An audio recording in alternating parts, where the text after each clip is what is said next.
Vocational subject meaning. Watch this video till the end so you get a better idea for what a vocational subject is and whether you should pursue one or not. For the best advice on finding and nurturing your ideal vocation, hobby, or occupation, subscribe to my channel and hit the notification bell. If you're trying to figure out what subject you or your kids should take but have no idea, then by the end of this video, you will have 5 simple steps you can take to figure out which subject to take. Step 1. Understand what a vocational subject is. A vocational subject is basically a subject that will teach you a specific skill that's necessary to perform a job or occupation. So instead of being something broad like mathematics or literature or history, it's something much more specific, like dealing with wires, or learning how to persuade people to sell, or something along those lines. So basically, anything that is specific, like trades, for example, like those are great examples, like being an electrician, like being a welder. All of those are very specific skill sets or require very specific skill sets that a vocational subject can teach you. Now, a vocation is not necessarily a trade. Someone who is a doctor and really enjoys being a doctor or a lawyer or any of the quote-unquote classy, prestigious occupations is basically doing a vocation or something that they enjoy. So it doesn't have to be a trade. With that said, trades are great examples of vocational subjects that you can take so you learn a specific skill that can be used in that particular trade. Now, in this day and age, there's kind of like I wouldn't say a stigma, but some people associate having working on a trade instead of a profession with having less prestige or being less prestigious. But I mean, in reality, depending on where you are, you can actually be very fulfilled and make even solid 6-figure incomes depending on how in demand that trade is. So don't actually throw away a trade in favor of a profession just because you feel it's not as prestigious.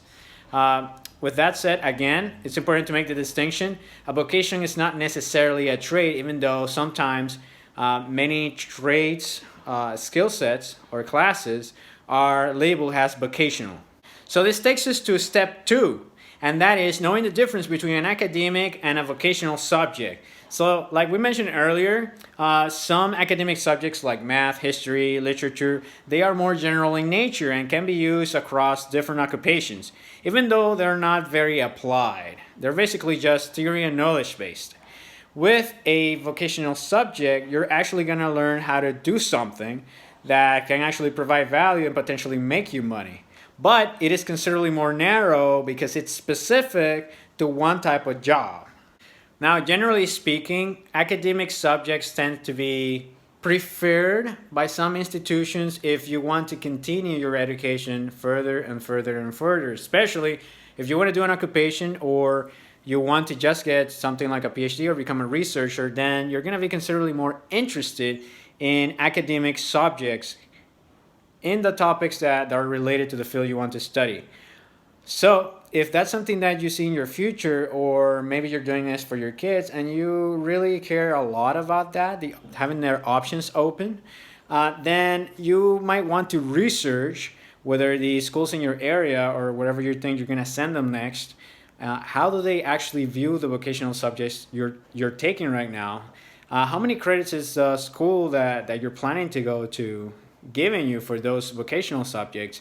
And are they requirements? Like, do they only give you half credit, or do you need another type of class? And conversely, if you're thinking about going into the labor force, maybe you're in college already, how is a potential employer going to see that vocational subject? Is that going to be an interesting point that you can talk about? Like, oh, I learned about this because I have an open mindset. I like learning new things. Or is that going to be a negative or something weird? Actually, it depends on how you spin it, but basically, if you are competing for a very coveted spot, I don't know, maybe at a law school, instead of taking that crafts class, maybe you could take another, like your peers. If all your peers are taking another advanced torts class or something like that, or something that's pre-law school, and you're instead taking a vocational subject that has nothing to do with that, well, that puts you in a more difficult situation, right? But again, this is very situation dependent, so you need to make sure that you can research your situation, what you want to do next, most likely, or if you want to keep your options open so that you don't get too narrow. But at the same time, there shouldn't be an issue with exploring your options, because at the end of the day, a big part of knowing what you want to do and what you really will enjoy has to do with actually trying it for a while and making sure that you actually enjoy it. If anything, taking a vocational subject might actually give you a better idea of what you don't want to do in your life, because most of us actually suck at figuring out ahead of time what we actually enjoy and what we actually don't enjoy.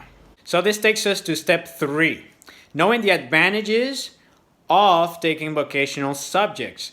So for example, if you know ahead of time that you want to make money quicker, sooner, maybe you don't want to go to college and start working right away, or maybe you're in college but you want to start doing something that makes you feel good about it, and not doing maybe further education, or maybe not going into a field that's too theory based, then you might want to start exploring vocational subjects that can actually help you start building those skill sets that you know you will need for those vocations. Another advantage of a vocational subject is that they are a very low risk way of trying something new before fully committing to it, right? It's pretty hard after you've decided to go into, let's say, nursing, and you graduated and then you started working in nursing, to actually look back and say, damn, I made the wrong choice. But what if you had taken maybe a vocational subject that had to do with nursing back when you were in school or in high school, and then you had figured out, you know what, I actually hate this stuff, even though I thought I would like it. So nothing, no harm done. In fact, you could even just take it for a few weeks and then transfer to a different subject. Very, very, very low risk, and that is a great thing to do. Knowing what you don't want to do is a huge advantage. Finally, you can actually, depending on your area and how in demand that trade or different vocation or occupation is, then you can make a really good income on it in a relatively short period of time. So for example, to give you an idea, to make 6 figures as a relatively young person, you might have to go to one of the top schools, like the Harvards, the Chicagos, the Princetons of the world, and then get hired at a bank or a consulting firm, right? And that's 4 years of very intensive study after managing to get in, if you get in, and then you start working there at some of the firms that are really top-notch, very prestigious, but also very difficult to get into. So that gives you an idea of the kind of difficulty of that. Conversely, you could potentially make a lot of money, maybe not necessarily 6 figures, but potentially close to it. I mean, if you're working in oil and gas in Houston during some of the oil booms that have occurred, even recently, right? Or if you're working as a truck driver, although that's one of the professions that seems to be at risk of being taken away by AI and driverless cars. Or if you are making your own crafts and selling them online, making $80K a year doing those things, or potentially more, is not something that's unheard of. I remember reading an article a few years ago about welders making over 6 figures in a few states, simply because it was very in demand and there were very few welders. So basically, don't discount doing a trade or a vocation that's a little bit off the not as prestigious as normal. If you just want to make a good living and feel fulfilled with what you're doing, if it's something that you feel really drawn to. Comment below if you know someone who's making a good living doing a trade or a vocation that they really enjoy. And this takes us to the next point. Disadvantages of vocational subjects. Like mentioned earlier, one of the disadvantages is that if you want to continue further your education, or if you are in a very competitive field, you might not have the time or the luxury of taking that subject over another more rigorous or more expected of you subject, right? So that is one disadvantage, which I think it's relatively small, but in some cases it might be important, and you need to know whether that's the case for you or not. Another major disadvantage, like I mentioned earlier with in the case of the truck drivers potentially being displaced, is that with the increase in technology and globalization that we've had, some trades, some professions, some vocations, maybe things that you're already doing or things that you might think of doing, may be in danger of being automated, and simply companies not having need for you to actually perform that.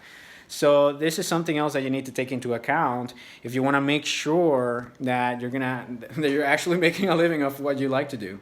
Which means that the vocational subjects, which are very skill focused, very narrow in nature, may not help you for the rest of your life if you focus on a profession or occupation that is going to be displaced by automation, by machines. Then obviously you're not going to be prepared because you focus on a very narrow field. With that said, academic subjects are not going to prepare you for the rest of your life either. So keep that into account, but it's worth noting. So what can you do to counter this? You can focus on trades or occupations that are a little bit harder to automate. Some good examples are in the sales industry, in the healthcare industry, among others. And this takes us to step 5. Choose a balance of subjects that actually works for you. In today's world, the line between a vocation, as in a trade, and professions is becoming blurry, more and more blurry. So for example, again, doctors. Yeah, you gotta be top-notch academic student in the developed world if you want to actually become a doctor successfully.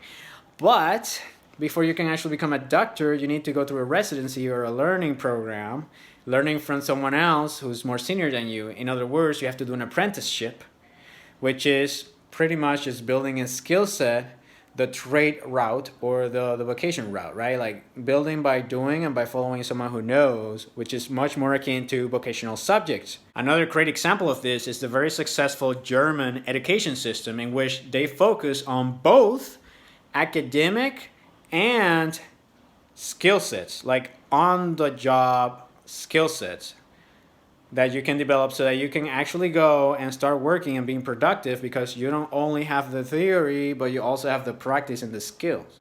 And they seem to be having a lot of success with that, according to reports of job satisfactions of both employers and employees. So what should you do?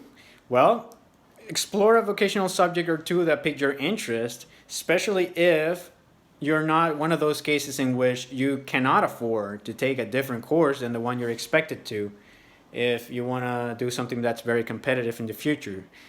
So that will be my my ideal advice for you. Just try things out so that you can see whether you like something, whether you don't, especially if you have that flexibility like we mentioned. So now you know what you should be expecting from a vocational subject in general, and what you should be doing in order to think about it, whether that's something that could work for you, for your kids, or whoever it is in your life who's going through a decision of this sort. So if you like this video, hit the like button below, subscribe if you haven't already, hit the notification bell, and share this video with someone you know that might benefit from it. And remember to comment below with any ideas, questions, or just general comments that you might have.